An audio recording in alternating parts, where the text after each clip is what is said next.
ఎప్పుడైనా ఈ గంధర్వ మహల్ నాది అన్నాడో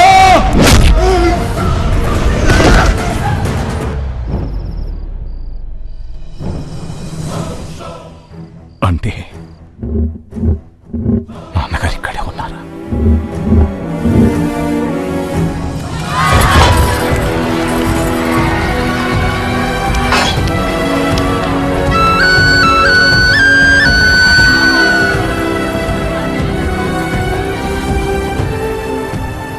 మదమెక్కిన ఏనుగు మందుతో వచ్చి కూడే మొత్తం నాశనం చేసేస్తుందమ్మా. అయ్యగారే కాపాడాలమ్మా. భయపడకండి, ఆయన దాన్ని మదమంచడానికే వెళ్లారు.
ఏమిటిది ఇంకా చేప తోముతూనే ఉన్నావు? అవతల అల్లుడు గారు వాళ్ళు వచ్చే టైం అయింది. కానివ్వు. ఏ బాబు ఇదిగో చూడు. అబ్బా, మీరు కంగారు పడకండి. అమ్మాయి గారు అల్లుడు గారు వచ్చేసరికి అన్నీ సిద్ధంగా ఉంటాయి.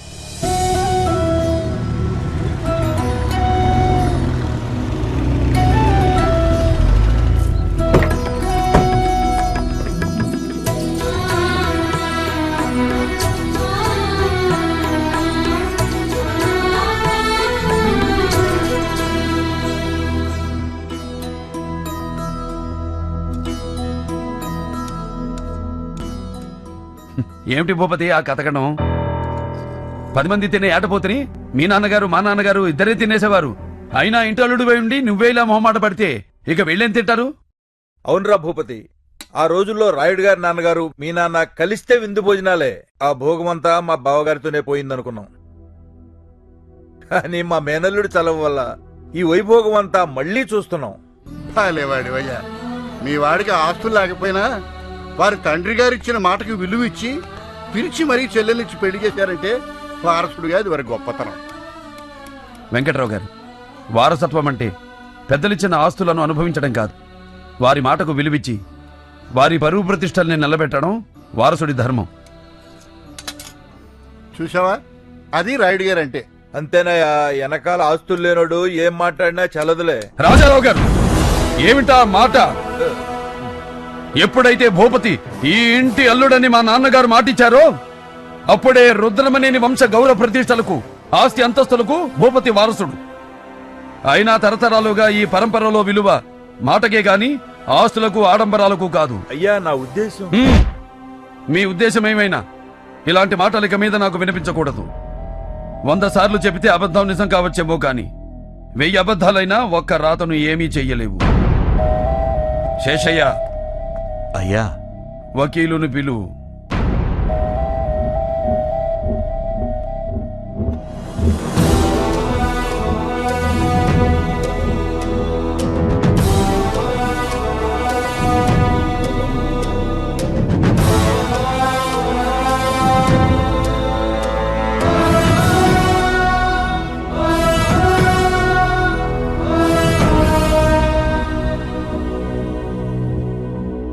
వకీలు గారు, అయ్యా, నేను చెప్పేది అక్షరం పొల్లు పోకుండా విల్లు రాయండి. రత్నగిరి సంస్థానాధీశులు మా రుద్రమనేని వంశం మూల పురుషులు రుద్రమనేని పాపారాయుడు గారి నుండి మొదలుకొని ఆయన కుమారుడు రామరాయుడు గారు, ఆయన కుమారుడు గణపతి రాయుడు గారు, ఆయన కుమారుడైన మా హయాం వరకు వివిధ సందర్భాల్లో జరిపిన దాన ధర్మాల అనంతరం మిగిలిన జమీ ఆస్తులు 1000 ఎకరాల మాగాణి.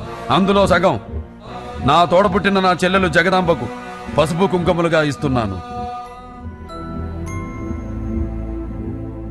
కన్న కూతురికి కూడా ఇలా పంపకం చేసిన వాడను మేము చూడలేదు రాయుడు గారు. ఇక మిగిలిన దానిలో 100 ఎకరాలు తరతరాలుగా మా వంశానికి ప్రేమాభిమానాలతో విశ్వాసంతో వెలకట్టలేని సేవలు చేస్తున్న మా శేషయ్య కుటుంబానికి. అయ్యా, ఆస్తిలో మాకు పంపగా ఏంటయ్యా? లేదు శేషయ్య, మేము మా చెల్లెలకిచ్చి పంపినట్టే రేపు నువ్వు నీ కూతురికిచ్చి పంపాలి. రాయుడు గారు, పండగొచ్చినా పబ్బం వచ్చినా ఊరితో పాటు చుట్టుపక్కల గుళ్ళు గోపురాలు మీ వైపే చూస్తూ ఉంటాయి. మరి ముందు ముందు ఆ వైభవం చూస్తామంటారా?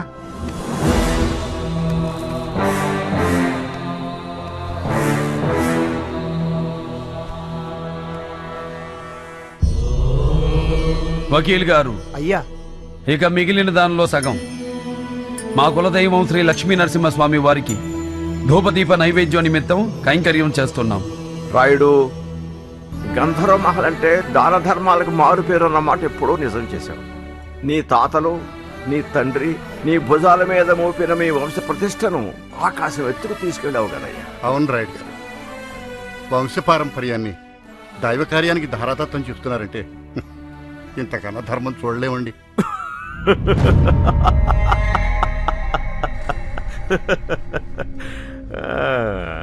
ఏంటలా చూస్తున్నారు? ధర్మం, న్యాయం అని ఏవేవో పెద్ద పెద్ద మాటలు వినపడుతుంటే నవ్వొస్తోంది. కూతురంట, చెల్లంట, చేలో చెరిసగమంట. మరి చేలో ఉన్న వాట ఇంట్లో లేదెందుకో? ఇదా ధర్మం? తోడబుట్టిన తనకు ఈ ఇంట్లో ఉండే హక్కు లేదా? నేను ఏ గుడిసెలో ఉంటే అక్కడే ఉండాలా? ఇదా న్యాయం? రే భూపతి, ఇంత ఇచ్చాక కూడా ఏంటిరా మాటలు? మతుంటే మాట్లాడుతున్నావా? శేషయ్య, జగదాంబ భూపతి ఇక్కడే ఉంటారు. ఏర్పాట్లు చూడు. ఇల్లరికమా? చచ్చా, అలా ఎందుకు అనుకుంటున్నావు భూపతి? నేను కాదు, ఊరనుకుంటుంది. ఫణీంద్ర భూపతికి గతి లేక గంధర్వ మహల్లో అడుక్కు తింటున్నాడంటారు. తప్పు బాబు, మీరలా మాట్లాడకూడదు. ఆస్తి పంచగానే ఊడిగం చేసేవాడికి కూడా నోరు లెగుస్తోంది. అయినా నేనేమైనా నా కోసం అడిగానా? ఏవయ్యా పెద్ద మనిషి, ఏమిటయ్యా ఇతను మాట్లాడేది? రాయుడు గారి మహల్ని బట్టలు కొట్టి పట్టుకెళ్దాం అనుకుంటున్నాడా? అడుగుతున్నాడుగా, చెప్పరా. ఇందులో చెప్పేదే ఉంది. ఇంటి మధ్యలో గోడ కట్టి ఎవరి వాటాల్లో వాళ్ళుంటే సరిపోతుంది. తప్పు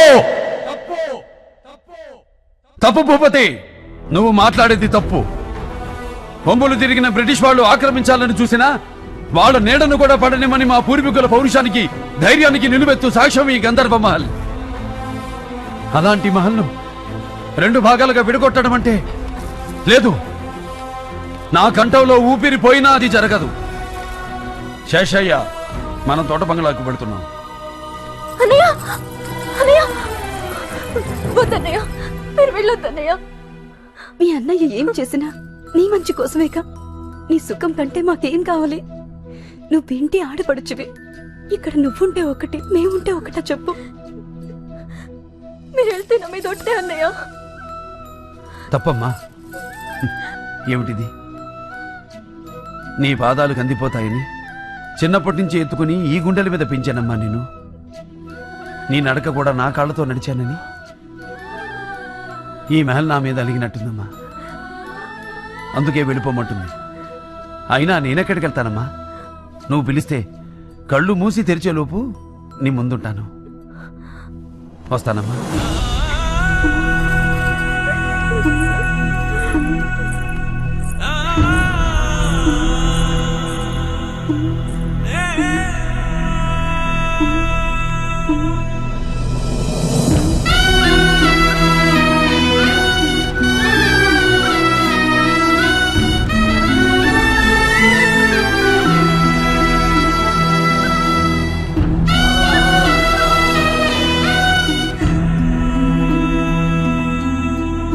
ఇప్పటికి చెప్పింది చాలనా? ఇంకా వాడికి ఏం చెప్పొద్దు. నాన్నగారి ఆత్మ ఇంట్లో ఉన్న ఎవరికి హాని చేయదని ఊరందరికీ తెలిసిన విషయమేగా. కానీ తాతగారి ఆత్మ తన్ని చిత్తకొట్టిందని బయట చెప్తే అక్క పెళ్లి ఆగిపోతుంది. అందుకే అక్క పెళ్లి అయ్యేంత వరకు వాడు ఇక్కడే ఉండాలి. అప్పుడు డైరెక్ట్ గా పెళ్ళోళ్ళకి చెప్తాడు. నేను చెప్తున్నానుగా, చెప్పడు. అదేలాగా? దానికో దారు. కనీసం ఆయన ఎప్పుడు ఆత్మయ్యాడో, ఎందుకు ఆత్మయ్యాడో అదేనే చెప్పండి. కుదరదు. నోరు మూసుకోమన్నానా? చేస్తాను, మోయలేక.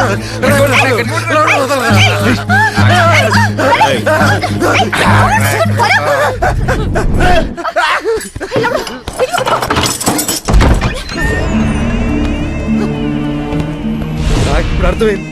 నన్ను ఈ గదిలో పెట్టి తానే చెప్పేస్తున్నారు. ప్లీజ్. ఇక్కడే ఉన్నాం కదా.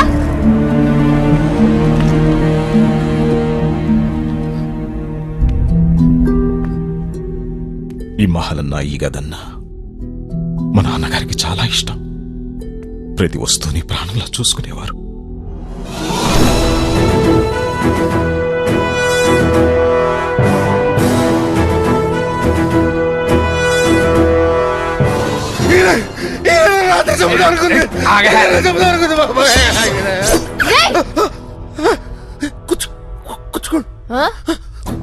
నడురా, నడు. ఆయన మీద ప్రమాణం చెయ్యి. ఏంటిది ప్రమాణమా? ఈయన మీద? చెయ్యి. ఇదేమైనా న్యాయంగా ఉందండి?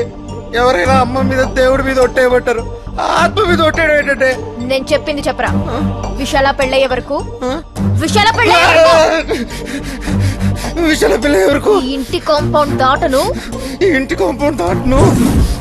మగ పెళ్లి వారికి, మగ పెళ్లి వారికి మీరు ఆత్మగా ఉన్నారని, మీరు ఆత్మగా ఉన్నారని నా నోటితో చెప్పను. నా నోటితో చెప్పను. ఇదే నా ప్రమాణం. చెప్పరు. ఇదే నా ప్రమాణం. మహల్ మొత్తం మళ్ళీ కలకలలాడుతూ ఉండాలి. ఎలాగో పెళ్లివారు కూడా వస్తున్నారు. ఆ ఏర్పాట్లన్నీ చూసుకో. మనుషులు నేను పురమాయిస్తాను కదండి. రండమ్మా. ఏ అక్కర్లేదు. ఇంటి పనులు పెళ్లి